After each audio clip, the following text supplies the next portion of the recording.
The average practitioner today, their training is the patient is defective. The root cause is built around the individual is deficient. The big difference between being defective and deficient, as I regularly tell clients, you're not broken, but you are out of balance.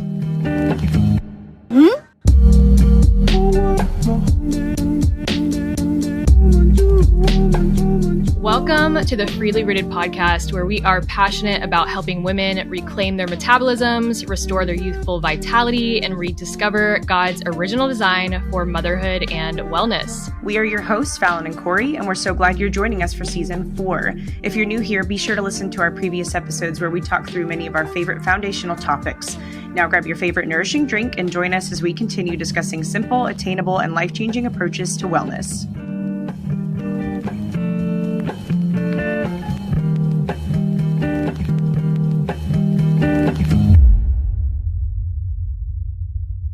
All right. Hi, guys. Welcome back. We are joined again by the one and only Morley Robbins today. We loved our first episode with him so much that we just had to have him back on, which really is perfect because we covered a lot of more in-depth topics in the first interview that we did with him. And so what we did this time was go ahead and open up the Q&A box on Corey's Instagram stories to see, what kind of things we wanted to talk about, knowing the information that Morley had shared in the first time around. So we're going to jump right in today. There were some really, really good audience questions, I thought. And some of this will be kind of a more introductory conversation to minerals, which I think is perfect. And obviously Morley is well equipped for that and more. And so I think we'll kind of see where the conversation goes. We might get into some more weedy topics as we go further along. But let's start with kind of some basic things. Morley, one of the questions that did come up was, what are your favorite foods that are rich in copper and retinol? Yeah, it is a great question because it's decidedly missing in the American diet. And actually, I would even venture to say it's probably missing in the worldwide diet. But let's deal with them in sequence. So what we typically talk about for good sources of copper are bee pollen, again, organic. Try to get it as far away from glyphosate as you can, which is increasingly difficult, as you all know. But you can't pollinate a flower and you can't pollinate an animal unless you have copper. Any farmer who's having trouble breeding, there's only one thing they add to the feed. They add copper. And like that, the animal gets pregnant. It is not complicated. You don't need to go to a fancy reproduction specialist. It's like, oh my gosh. So bee pollen, real vitamin C. So a lot of people don't know that ascorbic acid has been mislabeled as vitamin C, that it's a synthetic form of the antioxidant shell. It's actually a pro-oxidant, but it's termed an antioxidant incorrectly. Not my idea. It's Gutteridge and Hollowell, who are preeminent biologists, made that assertion back in the 80s. The difference between whole food vitamin C and ascorbic acid is as follows. We all drive cars, or most of us do. And the car has an engine, has a steering wheel, has 4 wheels, and a cover. And that's the design of the whole food vitamin C. Ascorbic acid is the cover of the car and no moving parts. And what makes whole food vitamin C complex so important is that engine inside the complex is an enzyme. And that enzyme is called tyrosinase. A lot of people may have heard of it. I'm not quite sure what it does. It's what, if you want to narrowcast it, it's what gives us our skin color, eye color, hair color. And if you think that's all it does, then I've got a used BMW and a bridge I'd love to sell you, because it's probably one of the most important enzymes in our body. But inside that enzyme are 2 atoms of copper, and that's a big deal. And so a lot of people have been trained to believe in copper toxicity, not knowing that the blood work is 1% of the copper in the body, and they're making sweeping assertions about their copper status based on a 1% sample. But the the value of real vitamin C, the complex, is that it will lasso that copper, that quote unquote unbound copper. It should be not bound to ceruloplasmin copper. That's complicated to say. So what's labeled as unbound copper, the tyrosinase enzyme puts it back to work. That's a big deal. That's a really cool thing. And so there's different forms of it. My favorite is innate response. They make it a great product, but there are several others that are on our RCP website. And the real vitamin C was drummed out of the supplement industry back in the 1930s. So it's been missing for a long time. It's been MIA for a long time. And of course, you can find it in food-based forms, citrus fruits, things like that. The challenge you've got is that copper has been MIA on the farm for 80 years. So people, they love to rely on their nutrient tables, and they're really fun to look at now. It's a lot of eye candy. It's really, really hip. But they don't know that those are based on data from the 1950s. And so that's very unsettling to learn. But the fact of the matter is there are supplemental forms of whole food vitamin C complex that are dramatically different than ascorbic acid. And why am I spending so much time on this? Because the Swedish physiologist who discovered the copper protein ceruloplasmin in their original publication in 1948 made a very bold assertion that ascorbic acid destabilizes ceruloplasmin and causes copper to come out of that protein. That's a big deal, especially in the post-COVID era. And there are 12 other scientists who've made that same assertion. From 1948 to the present day, a lot of people have spent time talking about the difference between real vitamin C and ascorbic acid.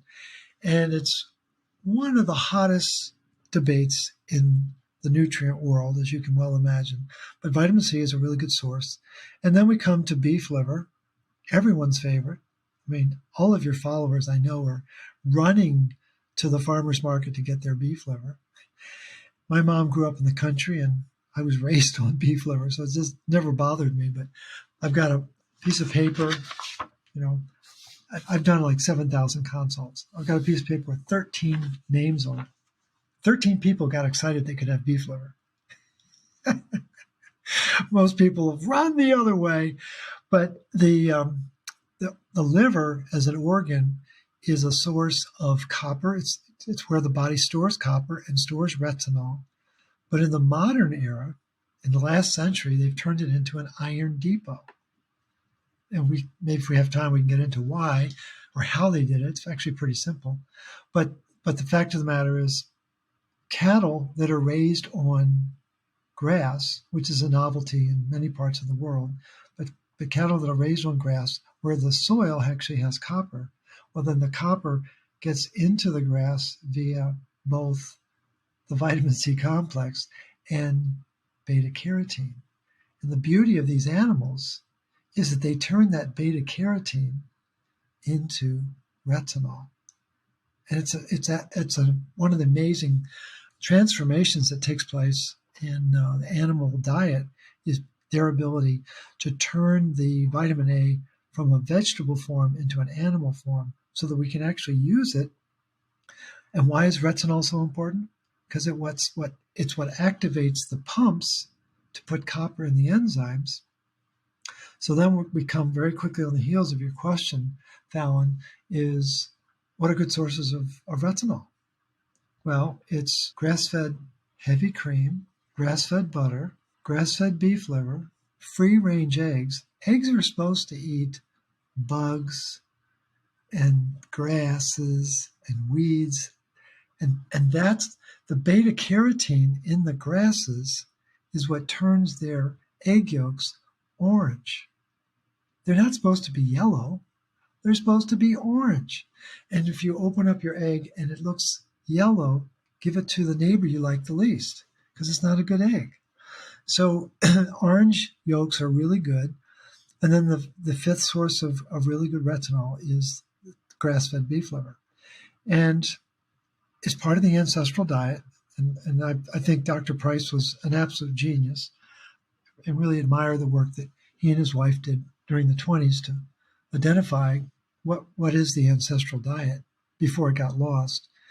And if people are familiar with Sally Fallon and the cookbook that she has called Nourishing Traditions, Sally Fallon is probably one of the preeminent authorities on retinol. She's just so gifted in her understanding. She's not as strong on copper, but she's coming up the curve, and she's very open to what I have to say, which I'm very grateful for. Again, people need to be eating not the latest fad diet. They need to go back in time and find out what their ancestors were eating, whether they were from Polynesia or Europe or wherever it was in the world, be eating those ancestral foods, because food is genetic code, and the genes recognize the ancestral food and they know what to do with it. They don't recognize the keto diet or the whatever the du jour diet is. And so you just have to be really careful about the conflict between what's new and what's enduring. And our tummy and our genes dig what's enduring. They understand that. So hopefully that gives people some options. That historically, to further answer your question, Fallon, historically, nuts and seeds, oats, oysters, there are a lot of foods that were very high in copper, not so much in the modern era. Any food that is now treated with GMO, genetically modified organisms, any food today that's GMO, like alfalfa, oats, sugar beets, corn, soy, those were very copper-rich foods. And now they've been neutered by the modern farming practices. That's important for people to understand that there has been a change in their lifetime in the access to these nutrient-dense sources of food for us and for our metabolism, but especially for copper and retinol. I would love to ask you a couple follow-up questions, actually, Morley, and I imagine this is how the flow of this is going to go. As Sure. we hear you speak more, there's more things that come up. That's fine. I'm going to fit a few questions into one, actually, so that I don't keep interrupting and you can kind of take it away. So the first being, you mentioned infertility in cattle toward the beginning and the connection to copper. I would love to hear your thoughts on that connection to, human female infertility. And then my other couple questions were, I would love to hear you touch on cod liver oil, because I know this is a big part of your protocol, and that in light of vitamin A, I would love to kind of add that to the conversation. Let's start with those, and then I'm sure we'll get into more, but I'd love to hear you touch on those too in light of what you'd said earlier. Sure. Yeah, the process of insemination creates a lot of oxidative stress. And there's all sorts of pH issues, but again, we're on a planet that has 21% poison in the air. It's called oxygen. And it's a very reactive substance. And it's particularly reactive in the process of reproduction. And there are critical antioxidant enzymes that are essential to neutralize that oxidative stress. Well, they're all run by copper. And the tragedy is, again, we're in this so-called modern era where we're really sophisticated. We know about genes, and we know about transcription factors, and we know about exons and codons, and we're so proud of ourselves with what we know, but we don't understand minerals. We don't understand how the body communicates. We don't understand how the body makes energy. And so people get spooked by the gene. They don't know that genetics is ruled by epigenetics, which is ruled by energetics. And energetics runs on magnesium and copper. And the folks who have trouble conceiving are stress cadets, both men and women. They're freaking out about if they don't conceive right away, then they start to question their manhood and womanhood, right? And I mean, I've been there. I used to wear, at the risk of giving too much information, I used to wear briefs. I didn't know that wasn't a good idea for a guy. And so my wife and I were not conceiving. So I went to see a urologist, like, what's wrong? And he laughed when I took my pants off. He said, there's your problem right there. So I changed to boxers, and within like 2 months, we had a baby on the way. So it's just, I didn't know that, because the scrotum is supposed to go down so that the testicles can stay cool.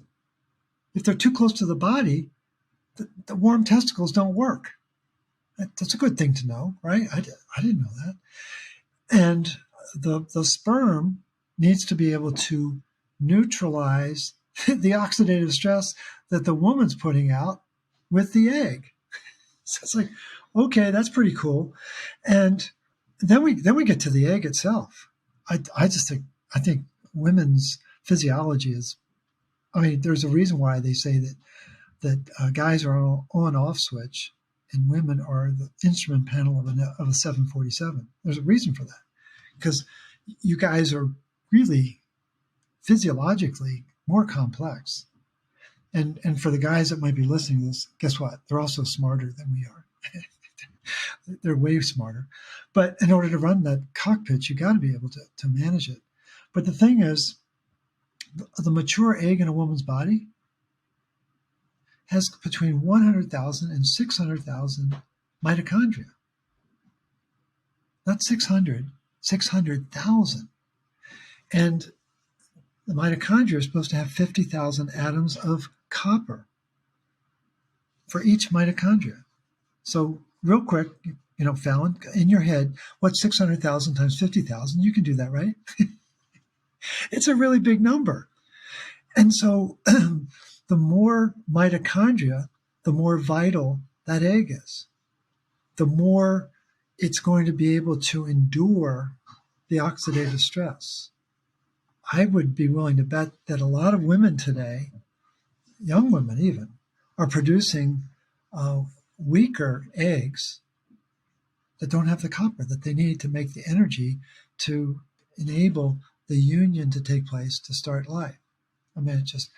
And so I think there's a whole strata of knowledge that's missing in women's health, because people don't know about minerals. They don't know about mitochondria. They don't know about magnesium. They don't know about copper. And when someone is stressing about getting pregnant, they're losing copious amounts of magnesium. And then if it becomes a chronic issue, a chronic stressful situation is going to trigger cortisol. And cortisol is going to trigger a protein called metallothionein. And metallothionein, cortisol produces 5 times more metallothionein than zinc does. And why is metallothionein a problem? Well, it binds up copper 1,000 times stronger than it binds up zinc. So the whole dynamic of fertility and vitality is dependent on energy production for both the man and the woman. And so the funny thing about the sperm is that there's only 1 or 2 mitochondria in the sperm, but there's billions of them being released. So that's the trade-off between the man and the woman. The woman's is all concentrated in the egg. The man's is distributed through the billions of sperm. So it's a fundamental fact that farmers know that if they do have infertility, it's the easiest change to make in the feed for the animals to improve their vitality and to prove the likelihood that they're going to have offspring. Does that make sense? And you had a second part of a question, and I can't remember what it was, but I know it was a goodie. That's okay. Thank you so much for expounding on that. That was very helpful. The follow-up that I had was just to hear you talk about cod liver oil in light of retinol, because I know that's just a big principle of root cause protocol. So I'd love to hear it from the man himself, to just talk about cod liver oil and how important that is. And think about it. Make a note. Morley talked about retinol and forgot cod liver oil. Yeah, cod liver oil is really, really important. And it's been around for several hundred years. My favorite is a physician in London, Theophilus Thomson, in 1855 published an article where he used cod liver oil to cure anemia in his patients in London, his female patients in London. And if we had a couple hours, I would tell you how retinol does that, because it really vitalizes iron metabolism. And maybe we will have time to talk about that. But cod liver oil is it's a very rich source of retinol, vitamin A, real vitamin A, not this foo-foo vitamin A that is in capsules, because there's a big difference between retinol, spelled N-O-L, and retinil palmitate, spelled N-Y-L. That's very synthetic. It's not your friend. But it also has vitamin D. But the ratio is 10 to 1, A to D. And when we take that 10 to 1 ratio, our body turns it in, under ideal circumstances, turns it into a 3 to 1 ratio in our body. So when you do blood testing, you should have 3 parts vitamin A to 1 part vitamin D. And that's not seen very often. It's very rare that I see a 3 to 1 ratio. Typically what I'll see is a 1 to 1. Occasionally I'll see 0.25 to 1, which is kind of scary. But because people have been so dumbed down with hormone D, they don't realize what they're doing to their vitamin A metabolism. And vitamin D will block vitamin A uptake. And that's why the cod liver oil is so important. And there are only a few that we recommend within the RCP. We've got the Rositas, which is that's the Rolls Royce of cod liver oil. It's a wonderful form. Jigsaw has a wonderful brand coming out of Alaska. And then I've now put my moniker on one called Formula IQ, and that's from, it's a Norwegian cod liver oil. And so the cod fish, for some reason, has a special affinity for producing cod liver oil.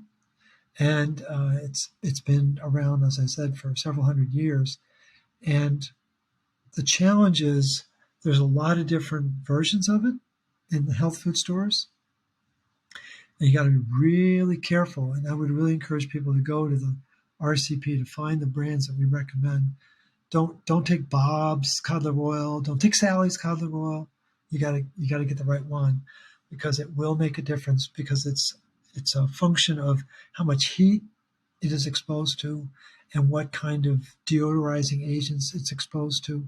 So you just have to be very, very careful about the selection of that product.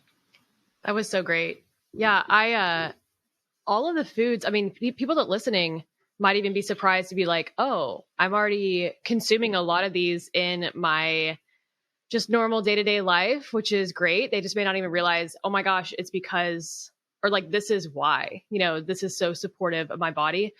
And even going back to the copper thing, I've heard, I think it was Lauren De La Cruz, who I'm sure you know that name, right? Mm-hmm. She was in the RCP program, I believe. And she has an Instagram post called like copper is the fertility mineral. And I just think that simplifies it so well, of just like, wow, like this is such a supportive mineral for our fertility as human females. And I would love to dive into minerals a little bit more, because I had a couple audience members who had heard you on another podcast talk about like how minerals and mineral imbalances will kind of dictate even like our emotional and psychological well-being. I guess just break that down for us of, how different mineral imbalances can even, kind of spin us into a state of psychological distress.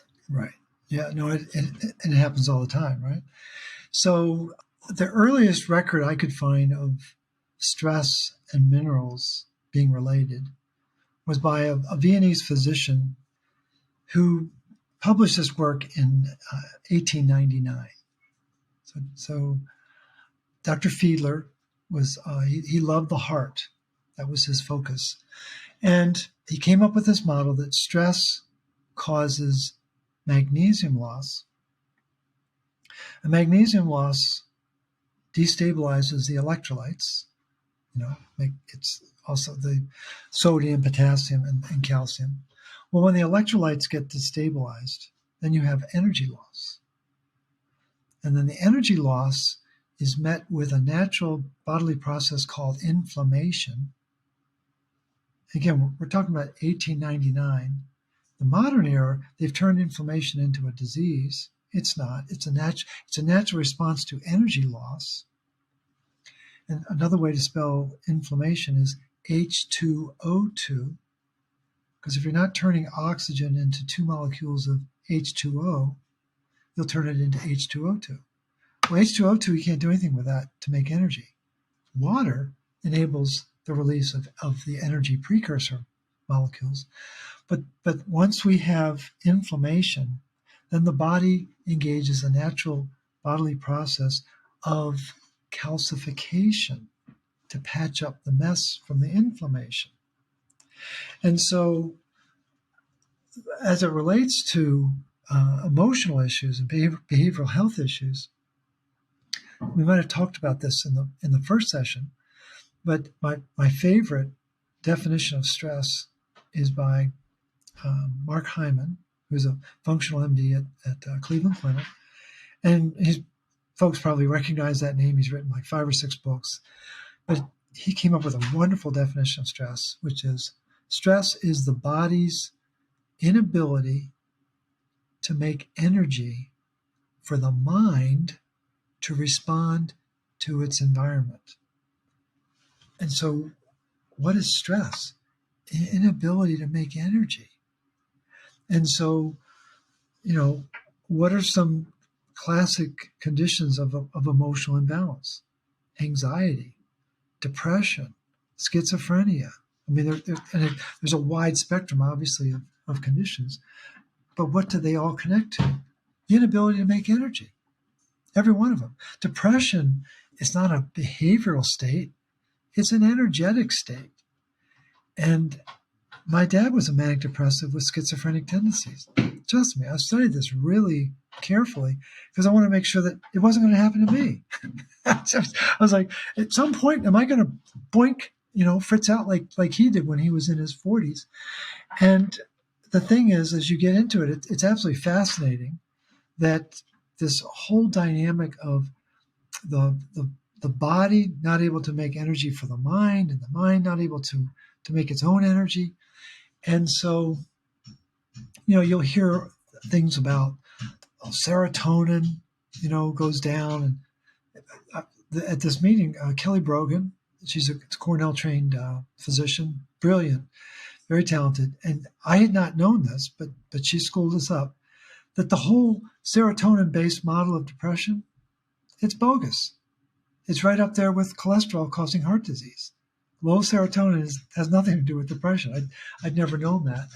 But it makes perfect sense to me. I mean, I get it.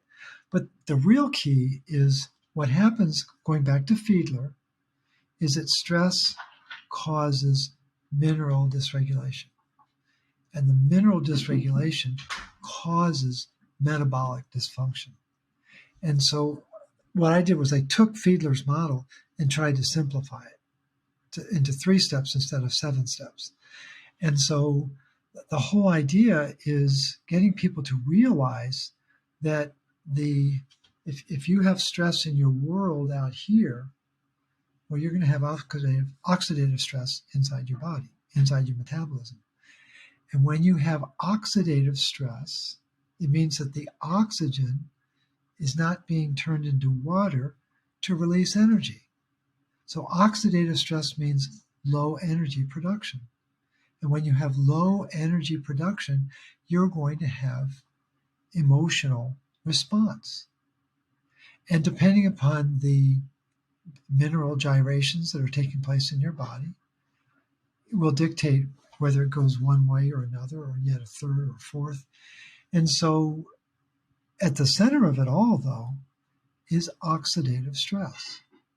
And what was really galvanizing for me, my dad left home when I was 6 years old in 1958. He was scheduled to go back to have an electric shock therapy. And he's like, that's not going to happen. And for anyone who's seen Cuckoo's Nest with Jack Nicholson, you know what drove his decision not to do that, and never to return home. So what do you think a little 6-year-old boy thought when his dad ran away from home? I had done something wrong. I had caused this to happen. Because when you're 6 years old, the world revolves around you, right? It's like that's just the way we process. And so I only carried that wound for 55 years. And then, and so it was emotional freedom technique. I think this is so funny. EFT versus EST, electric shock therapy, but EFT, and it didn't change the history. My dad left home, but it has no energetic hold over me now. It's just like I released that boogeyman. It was an amazing experience where my life went from black and white to Kodachrome. But imagine my surprise a few years ago when I came across a very famous study by Dr. Martins from Tulane University, 1959, working with some colleagues from Harvard. And they had 34 patients with schizophrenia. And they wanted to do something that no one had ever done before to treat schizophrenia. They gave them a shot of ceruloplasmin, one shot of ceruloplasmin, the copper protein. How many of the 34 patients were cured with one shot? 30. 30. I was going to say, I want to guess a high number now. Yeah, 30 of 34. And today, I'll give you $1,000 for every doctor you can find that even knows what ceruloplasmin is. And back in the 50s, it was being used in many different forms and for many different conditions. And now it's completely expunged from the clinical record. So again, why is that significant? It's significant because ceruloplasmin neutralizes oxidative stress. It's the master antioxidant in our body. So we've got ceruloplasmin, master antioxidant for the body, glutathione, master antioxidant for the cell, and then we have melatonin, master antioxidant for the mitochondria. And guess what? All three of them require copper. What a surprise. So I don't have a spectrum of if your magnesium and copper is this, well, then you're likely to get that particular condition. It's just your propensity to not be able to produce energy is going to confound your ability to respond to the stress you're under. And there's so many variables here that will dictate where the person will run in terms of their reaction to their situation. But I think the two easiest things to do are to increase magnesium and increase copper to give people the capacity to produce energy to respond to their environment. So hopefully that gives you more to work with. Yeah, and I think that this just echoes this idea of kind of where our culture is with outsourcing things and believing that life just happens to them and things just happen to them. And it's also the medical model that we've been taught as, you fear this and this and this. And then once you get sick, you come and these doctors help you. And the idea of tuning back in and realizing that we really can help ourselves so much. And even with the generational thing, because we talk about like epigenetics, and I know many people think, well, this runs in my family, depression runs in my family, anxiety runs in my family. So I'm just waiting for this to happen to me. And yet when we look at it in more of a physiological sense and a bioenergetic sense, it could be that these deficiencies have been passed down and these imbalances have been passed down, but we still get to take ownership of how our genes and our bodies express themselves. And that's why we just love your work so much, because you're like, hey, the body's incredible. And these things don't just happen to us. It's actually pretty formulated at this point. We can see how we get into these imbalances. So I love that perspective so much because it takes fear out of it. Yeah. I love you. I know you love the FE -AR. Yeah. People don't know that fear attracts iron. They don't know that. And what they don't know beyond that is that iron activates the fear sensor of the cell. And it's an insidious loop. And one of the more provocative presentations at the conference this weekend was by Tom Callan. A lot of people know that name. He's now, I think he's retired, but he was a very active internist in the Bay Area. He challenged the audience because people, to your point, Corey, they're looking for, well, how do I deal with this condition? And he said, the first thing you got to do is let go of the label. And it was a really, like, people just kind of let it sink in.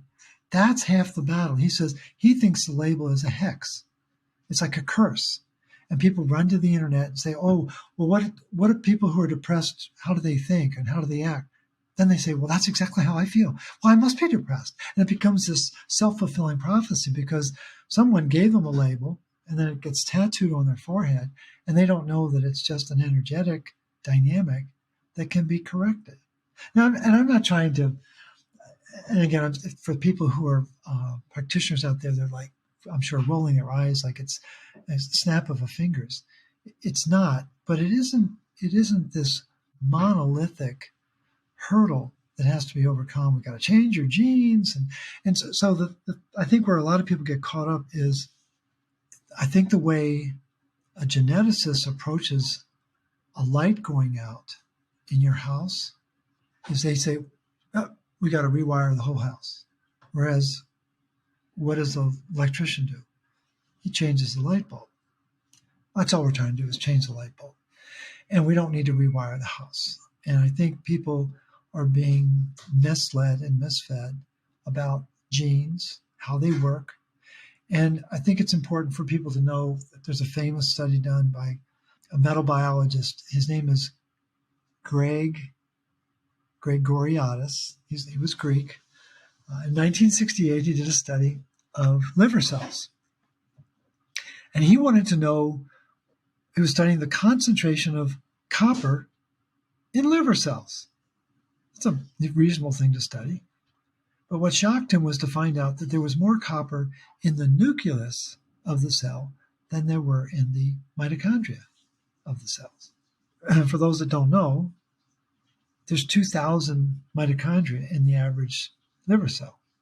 And there's only one nucleus. And people don't know that copper's running gene transcription, copper's running histone metabolism, that the guanine nucleotide has a preference for copper. I mean, it's really unfortunate that the geneticists in the modern era don't know about minerals. They don't in any way appreciate how important copper is for proper genetics. So it's just, there's all sorts of missing information. And as we discussed in the first conversation, missing information equals missing truth. And if you don't have all the information, then you're not going to have a full command of the situation. It reminds me of, because we were talking about genetics, one thing we have not covered on our podcast, but a question that both Fallon and I get a lot is, well, yeah, I have the MTHFR mutations and I have this one and this one and this one. And so I can't eat this. I can't eat this. I have to supplement this. And if we just go back to the whole label profound statement that you just made that Tom Cowan had made at the Weston A. Price conference, that is, I think, something that I've watched happen in the most well-meaning, families that come in and they're really trying to holistically change their lifestyle. But these labels that we've been taught to hold on to and believe that your body is broken in a sense of like, well, it's always going to be this way. And I've heard you talk about MTHFR before, and I would love for you to discuss this idea of that realm of genetics and the fact that simply it still comes back to the root and it still comes back to minerals. And yeah, I would love to hear you touch on MTHFR. Yeah. No, the thing is that the average practitioner today, especially the conventional practitioners, their training is built around the paradigm of the patient is defective. What the root cause is built around is the patient, actually it's not a patient, it's the individual, is deficient. The big difference between being defective and deficient, and as I regularly tell clients that I work with, said, you're not broken, but you are out of balance. It's a big difference, huge difference. And so if you're ever on a boogie board trying to stay in balance, it takes a lot of energy in your legs to stay in balance, right? But if you go this way or you go that way, it doesn't require any energy because it's static. But stay here And that's our body. Homeostasis requires lots and lots of energy. And so the MTHFR dynamic, the imbroglio of MTHFR is, people don't know that the copper, for the most part, runs methylation. And if you don't know that the methionine synthase enzyme, which is at the head of the pack, is a copper-dependent enzyme, well then, again, missing information. And the increased production of homocysteine is it's a clinical sign of copper deficiency. Not my idea. It's the pioneering work of Leslie Clavet, who's a guy. He's an MD, PhD, now retired, but he's written extensively about, well, if homocysteine is rising, it means that copper is defective because the homocysteine is supposed to be recycled back into the methylation pathway. And when it doesn't get recycled back in, anytime there's a glitch in recycling, I guarantee you, copper's missing. That's the part that people don't realize, is that humans and any animal, we're just giant recycling machines. And we're constantly recycling. And what I just learned this morning, blown away by this, again, we were talking about tyrosinase before. Well, there's something in our cells called a lysosome, Lysosome. It's the stomach of the cell. It's the recycling center of the cell. And tyrosinase is one of the most important enzymes in the lysosome. I never knew that.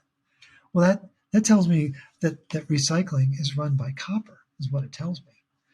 And again, I know people pick at me and say, well, you're making sweeping assumptions. I'm like, well, it's based on intuition and a lot of reading. But it once I read that, I was like, okay, that makes sense now. They just gave a Nobel Prize, was it in 2016, for autophagy? Like, are you kidding me? Really? They just like in 1934, they gave 3 physicians a Nobel Prize for curing anemia and pernicious anemia, B12 anemia, and they used the same product, beef liver. And they were given out a Nobel because this guy, I can't think of his name. I think he's from Japan, but he didn't solve autophagy. He just enlightened us about it. It's like, well, let's solve it. let's not give awards for I understand it better than you do. I solved it. And so I think that the methylation issue, I've got clients who are hardcore, I've got to take these methylated bees. I said, why don't you just try bee pollen? Why don't you just try grass-fed beef liver? And much to their surprise, they were fine. The Mother Nature seems to have a way of producing these nutrients in a form, and people, we've been seduced into getting our nutrients in a bottle, not from food. That's a big difference. And most B vitamins are made from coal tar derivatives. Maybe you guys know that. And if you want an entertaining afternoon, look up coal tar derivatives. And what you'll find out is that they've identified that there's 10,000 different components, but they've only named 5,000. They know there's 10,000. They've named 5,000. There's 5,000 they haven't named. It's just like, when I read that, I thought, this is insane. And this is a byproduct of Rockefeller's takeover of medicine back in 1912, 13, when the Flexner Report came out. It's like, okay, so, medicine was hijacked, and we all know that story.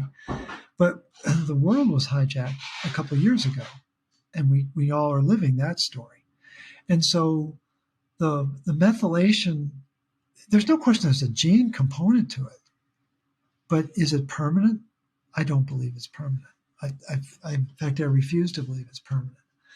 And there are people who think I'm a Luddite because I take that stance. But one of my mentors met with Dr. Watson of Watson and Crick fame. And so Dr. Watson and Dr. Crick got the Nobel back in the 60s for their work on the double helix of the DNA. And he was this practitioner, was getting his MD, PhD at NIH. Dr. Watson was coming through. He wanted to have a meeting with him. And so they had this private audience, and Dr. Watson said, "So what do you want to know, Russ?" And Russ said, "Well, I want to know about the immutable, the concrete-like nature, the immutable nature of genes." To which Dr. Watson burst into laughter and said, "Oh, Russ, that's for the little people. They're changing all the time. They're changing all the time." That's the guy that got the Nobel, who studied the helix. So if he thinks they're changing all the time, wouldn't it be reasonable for us to think they're changing all the time? And what do genes respond to? Genes, epigenetics, energetics. And if the energy production is not right, it's going to influence the requirement for methylation, and that's then going to alter the function of the genes. Again, let's ignore the enemies. Let's ignite the energy. It's a completely different way of thinking about getting back into balance. I think that's such an empowering conversation too, because I personally am someone who very much got caught up in, 23andMe and genetic testing, and very much felt pigeonholed by my results. And so I think, stepping into this space where the focus is the energy balance over the genetic pattern, I think that brings a lot of freedom.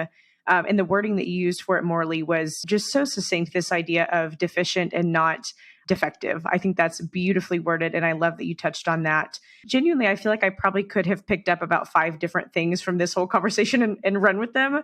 I guess I'll go back to our audience Q&A though, and then hopefully, we'll circle back to some of this, because I have so many questions that I want to add in based on some things we've talked about. But one of the things that did come up in our audience was, why do some people feel better when they supplement with iron?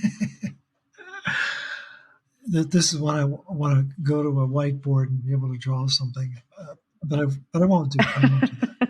And what I would encourage people to do is keep an open mind. And it's important to know that any heavy metal, iron, arsenic, doesn't matter what it is, lead, any heavy metal will force the body to make red blood cells. And I don't know the exact mechanism. I actually should take the time to figure it out, because it is well identified in the literature. But heavy metals force red blood cell production. So there was a very famous study done by Dr. Robert Hodges, Hodges, in 1978, and he was studying the use of retinol and beta carotene to correct anemia. And it was I think it was almost a 3-year-long study with human subjects. Wasn't rodents, wasn't rabbits, it wasn't cell cultures, it was humans. And so they denied people any form of vitamin A, whether it was preformed or precursor. So preformed is retinol, precursor is beta carotene. It's important for your listeners to know that in order to turn beta carotene into retinol, this requires an enzyme called BCMO, beta carotene monooxygenase. Guess what the battery pack is to run BCMO? It's copper. Not a lot of people know that. So Dr. Hodges denied people vitamin A and watched their hemoglobin collapse.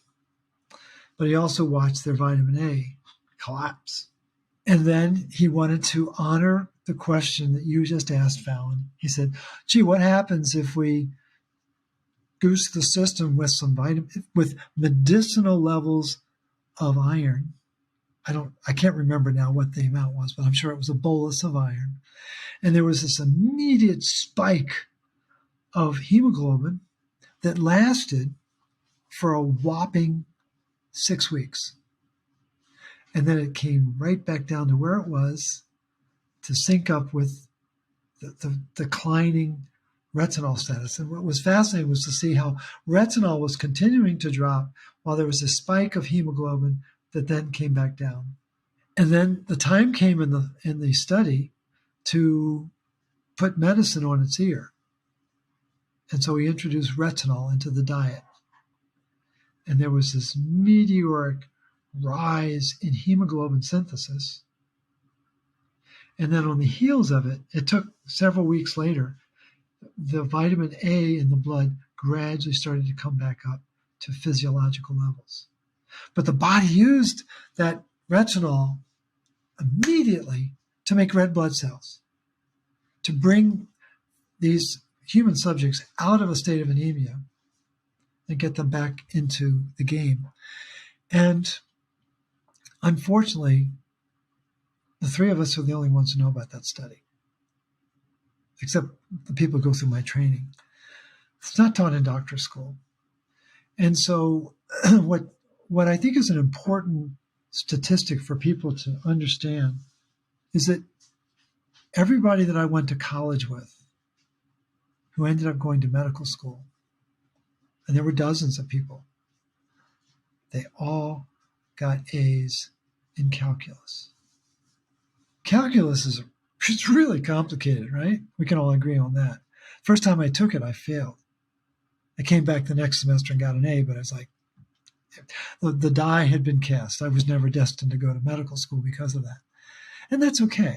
I think as Dr. Ben Edwards says, Morley, it's a good thing you didn't go to medical school. I said, why? He said, because you didn't get indoctrinated.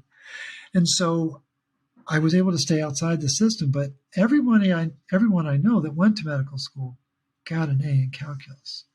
So these are really bright people. And they have been reduced to monkeys working with rulers because they're measuring iron status with a ruler when it requires an understanding of calculus. The mechanisms of iron metabolism are many and varied, but it's totally dependent on copper status. I call it copper calculus. And you cannot solve a calculus problem with a ruler. It just is not going to work. And I think that's one of the greatest tragedies in modern medicine is believing that iron is a high-low nutrient when in fact it really involves calculus. And if you don't understand iron recycling, if you don't understand myeloid differentiation, if you don't understand the importance of releasing iron to enable the use of iron in the bone marrow, if you don't know that 47% of copper in our body is found in the bone marrow, 47% out of 100 milligrams, so that's 47 out of 100 milligrams, that's a big deal. That's almost half that copper is in the bone marrow, and the cells that are involved in this are called nurse cells. And they have to decide, are we going to make bone or are we going to make blood? Which way are we going to go today? Which way? And they're doing it at a rate of 2.5 million red blood cells a second. So we've been talking now for 60 minutes, times 60 seconds, times 2.5 million. That takes, what's amazing is it only takes a little bit of iron and a big chunk of copper, but that's not how it's taught in doctor school. Oh, we need buckets of iron, and we don't need any copper. And it's completely the opposite of that. So the bump in feeling better, Fallon, is real. It's true. It's not lasting. And what people don't understand is the price they pay for that feeling better for 6 weeks. And it's a massive influx of iron that creates a lot of oxidative stress.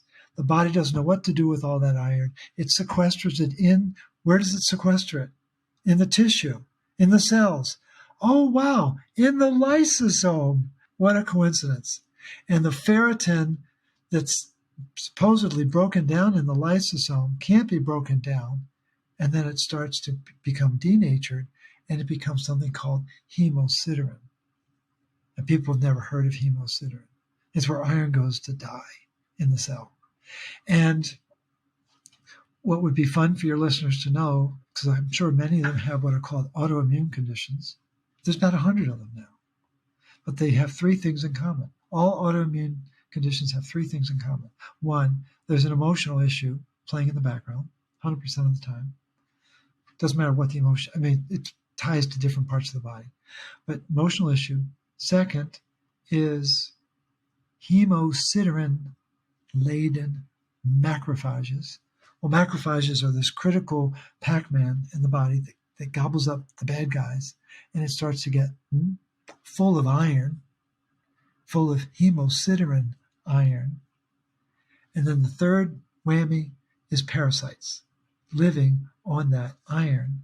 And people don't know that that's playing in the background, whether it's Hashis or Renault's or vitiligo or diabetes or whatever your version of the autoimmune is, it's all the same three things playing in the background. And so people just need to know that missing in that dynamic is if you have parasites, you're copper deficient. If you're copper deficient, you're going to get parasites. How did the iron get out of whack? Because there's no copper to recycle it. And what are these emotions doing? We were talking about it with Corey just a few minutes ago. They're going to destabilize the energy production, and then you can't respond to the stress you're under. So it's just, and again, it's just this very different way. It's a different paradigm of thinking about the imbalance, not being broken. It's an imbalance, and it just needs to be brought back into balance through the protocol and the nutrients that we focus on in the protocol. That's such a great full picture, because I think that when people look at, even going back to like the parasite thing, I don't even know how many years ago I saw that become the thing. Would you say, Fallon, it was like 6 years ago or something? I'm thinking of like the wave on social media of like the fear of parasites. Again, that word fear in there is interestingly placed. But the parasite thing of like, oh, these shouldn't be in my body. What if our body was so intelligent, so innately intelligent that they are there for a reason and serving a certain purpose? And I love that you brought up the emotional side of the autoimmune disease, because when we talked about the psychological state earlier, I wonder if because people are remineralizing, then they're able to get to a place where they can even address the emotional side of things and then be able to work through that with EFT or therapy or, whatever that looks like. So that was a great full picture. Really, really key. And a lot of people have thyroid issues. Well, again, playing in the background is failure to communicate or inability to communicate or not feeling safe to communicate. But there are other nutrients that we can talk about. But again, a lot of those thyroid issues are rooted in a communication conflict. And not everyone knows that. It's very important to understand that the emotional dimension of the physical condition. Can we go back to the iron conversation in terms of absorption? Because we had a lot of questions about if our gut health can dictate the way that we're actually able to absorb iron, but you might have a different perspective of the minerals being in place for us to be able to use them in the iron recycling system. I would love to hear you talk about where gut health is in that picture. Yeah. So I've dealt with a lot of people with gut issues, as you can imagine. 100% have an emotional issue they can't stomach. And in every case, they've been able to tell me what it was. Okay, so that's playing in the background. So let's pretend that my two hands are enterocytes, and these are the villi, right? They're not villains; they're the villi. And what's in between the villi is mucus lining made by mucin proteins, mucin. Guess what the battery pack is for mucin? Copper. So we've got food here, the villi here, food's up here. Here's the enterocyte, the body of the enterocyte. And then down here is the circulatory system, the arterial, whatever. So what keeps the enterocytes together? What prevents leaky gut? Well, it's the ability of the enterocyte to make energy. They have an energetic attraction for each other. And it's really important for the enterocyte to be able to make energy and to get the nutrients through the villi into the body of the cell and then get it into the bloodstream. Now, when it relates to iron, this is really important. I'm really glad your listeners asked this question. Absorption in the gut is a 2-step process. Step number 1 is getting the iron from the food into the cell, into the enterocyte. The second step is get the iron out of the enterocyte into the bloodstream. Absorption does not occur until iron gets into the bloodstream. What's critically important is to understand that the body needs to be able to bring the iron in. It seems to happen. What's really important for people to realize is that there's 7 doorways into the cell for iron. 7 doorways. But there's only 1 doorway out. And the doorway out, it's called ferroportin, iron doorway. Ferro, iron, portin, port, door. Ferroportin doorway has a copper doorman. And if the copper doorman is not there to open up the doorway, the iron can't get out of the enterocyte, and it gets stuck there and doesn't get absorbed. Now, does that mean that the iron's not building inside the enterocyte? You better believe it's building in the enterocyte. Absolutely building in the enterocyte. What do you think colitis and Crohn's and IBS and SIBO is all about? Iron is building inside the enterocytes. It can't be properly stored and it can't be released. Why? Because that requires copper.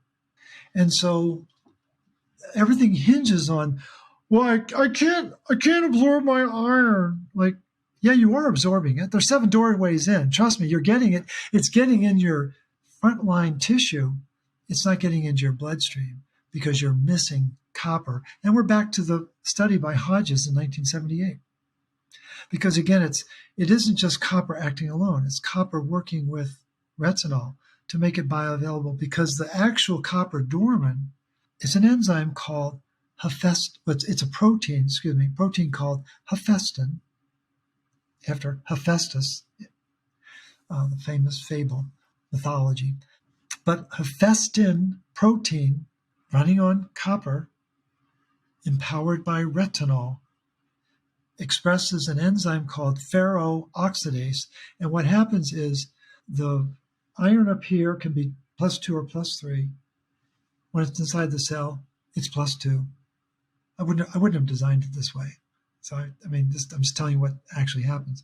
But then in order to get it out of the cell and get it hooked onto transferrin, which is the transport protein to get iron to the bone marrow, where it can be made into red blood cells, that process of turning iron 2 into iron 3 requires what's called oxidation. It's a chemical term.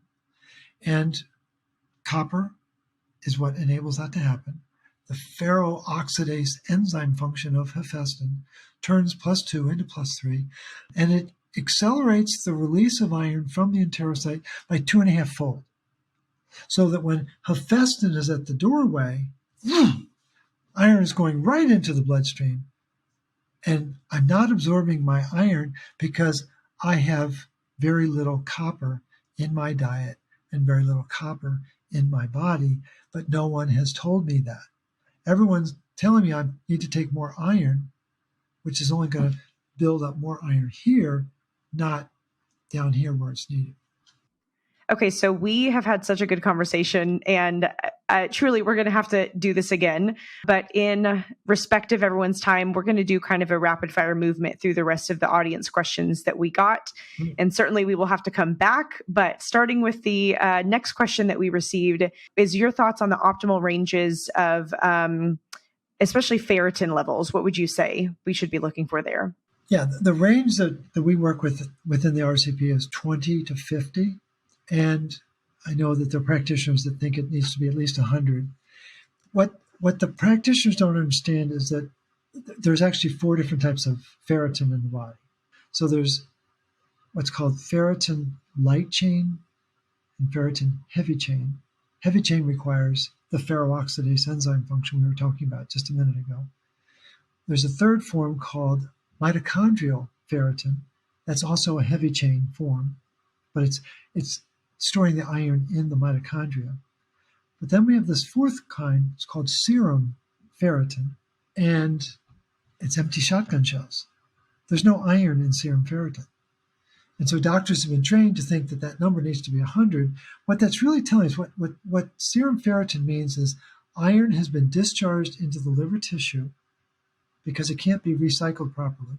So it's been dumped into the liver tissue, into the lysosome, back to their friend the lysosome. So it's been dumped into the lysosome.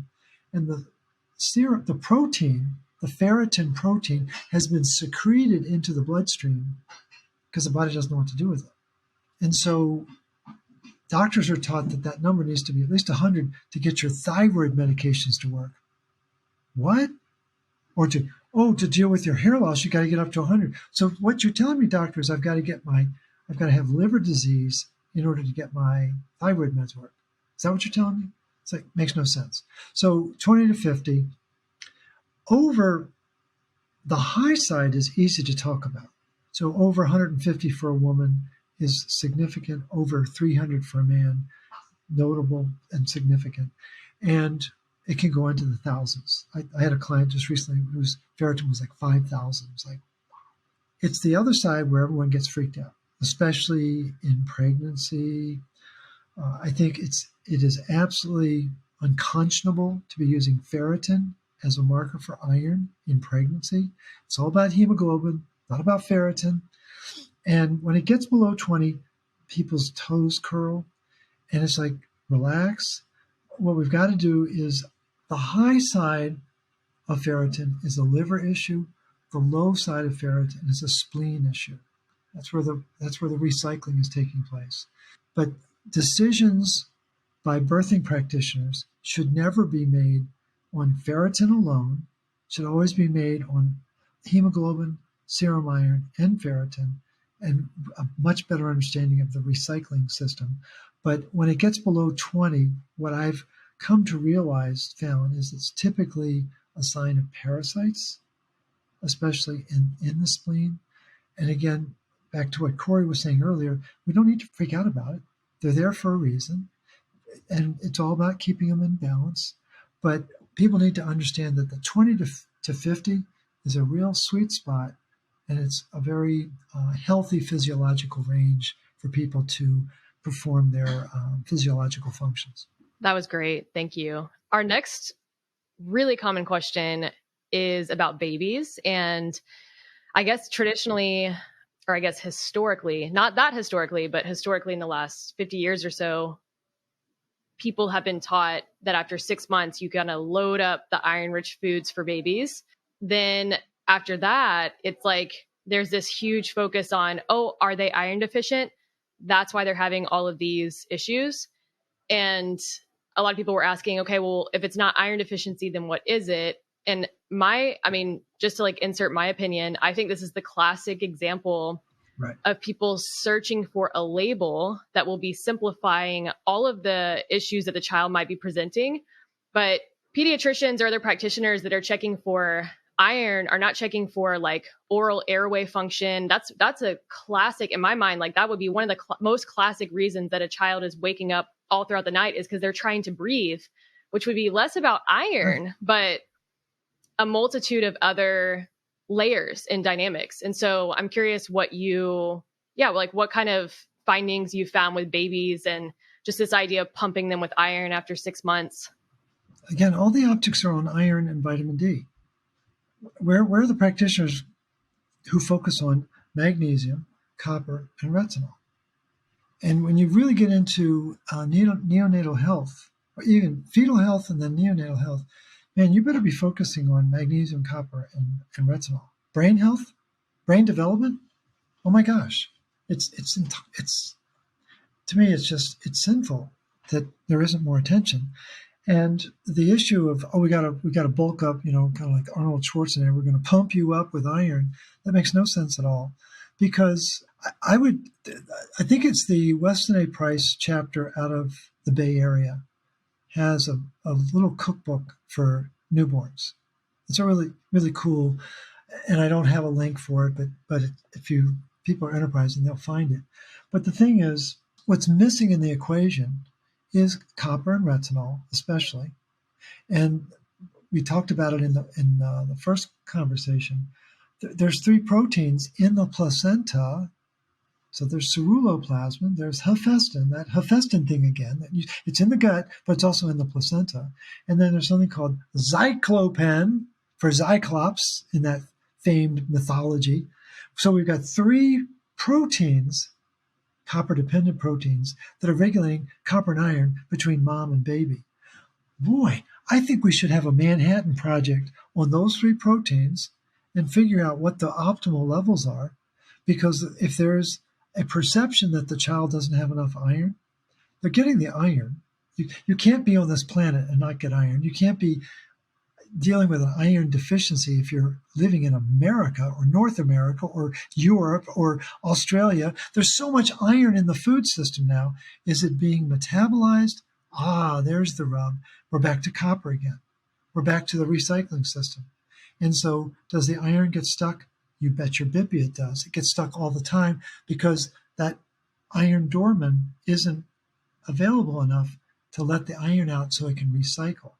And so if the child is perceived as being iron poor, iron deficient, well, then they are copper depleted. And so again, in the same way that I say we don't have defects, we're deficient. When it comes to iron, it is not iron deficiency, it's iron dysregulation. And what keeps iron in regulation is bioavailable copper working with retinol to run the enzymes to make sure that recycling system is working. So I would go to copper and retinol 1,000 times before I would dare put iron into a newborn or a pediatric age child. Let's do one final audience question here, because I know we're kind of approaching the end of our time together. Morley, something that we get asked frequently, and I'm sure that you do as well, with all this discussion around copper, what would you say in terms of supplementation of copper in isolation? So I don't mean, beef liver capsules or something like that. In isolation, copper supplementation, we'd love to hear your thoughts on that. Yeah, I think it's best that copper be with food. Ideally, our ancestors had an advantage. My solution was to create a product called Recuperate, and it has copper bisglycinate with desiccated beef liver, with spirulina, with some turmeric. But that's not the only one I recommend. There's a copper cream that's made by Reverse Skin Aging out of Seattle, Washington. It's a wonderful product, and it's based on the copper peptide, the GHK copper peptide that Dr. Lauren Pickert discovered back in the 70s. Transdermal, very effective, and it's a wonderful way to get copper in the body. And then there's copper water. You can get copper hydrosol from the people that make the Sovereign Silver, or there's one that we were talking about just the other day in our alumni group. It's called Organa, and that's a colloidal form of copper. So I think that we live in very stressful times. We live in very perilous times. And I think we need more energy to deal with that. And I can guarantee you that there are forms of supplemental copper that are very safe, that are very bioavailable. And I don't think your listeners need to worry about that. I don't endorse all forms of copper supplements, but the ones that I just mentioned are the ones that I stand behind as viable ways. And I recommend those to my clients all the time. I think just to wrap things up, the number one question I could see coming up is how to check your copper status. And would you recommend Full Monty, HTMA? Do you have one or the other? Or do you like to use both together in tandem? Well, I think what we need to do is we need to do hair tests and blood tests for the two of you and go through them for your followers, just so that they can see it in vivo. Oh, wow. I mean, I've done that with a number of the folks that I've done podcasts with, because it's very galvanizing for the listeners to see it in action and see how the stress of your lives have affected your minerals. And I'm not diagnosing anything. I'm not treating anything. I'm using the testing to learn your stress profile. And once I understand your stress profile, I can connect you back to your symptoms, that there's no middleman, there's no disease process. It's missing minerals that's causing the symptoms. And I think it would be very empowering. I think Fallon's been picking up this empowering theme. That's really what this is all about. The RCP is really designed to democratize healing and in some respects transcend the need for practitioners. Our ancestors didn't have an ologist for every part of their body. They grew their own food. There were occasions when they got injured, but for the most part, they didn't have the metabolic breakdown that we have. Well, now 40% of the Earth's population has metabolic syndrome. That's 3 billion people, folks. And I think it's a condemnation of the farming system, the food processing, and the pharmaceutical system, and the practitioner training is 40% of people on the planet can't produce enough energy to get through the day. Something's really wrong. And to me, that's the true pandemic that's decimating humanity. Not this foo-foo thing on TV. That's just a freak show. But the quiet mechanism that's eroding humanity is lack of energy. And whatever we can do to increase that, especially for women who are trying to raise families or produce families, it's like there's no more stressful event on the planet. And what does stress need? It needs to be met with energy. So let's bring it on. And let's make sure people understand what the nutrients are to ensure that energy and ensure the ability to deal with the insanity of our stressful world.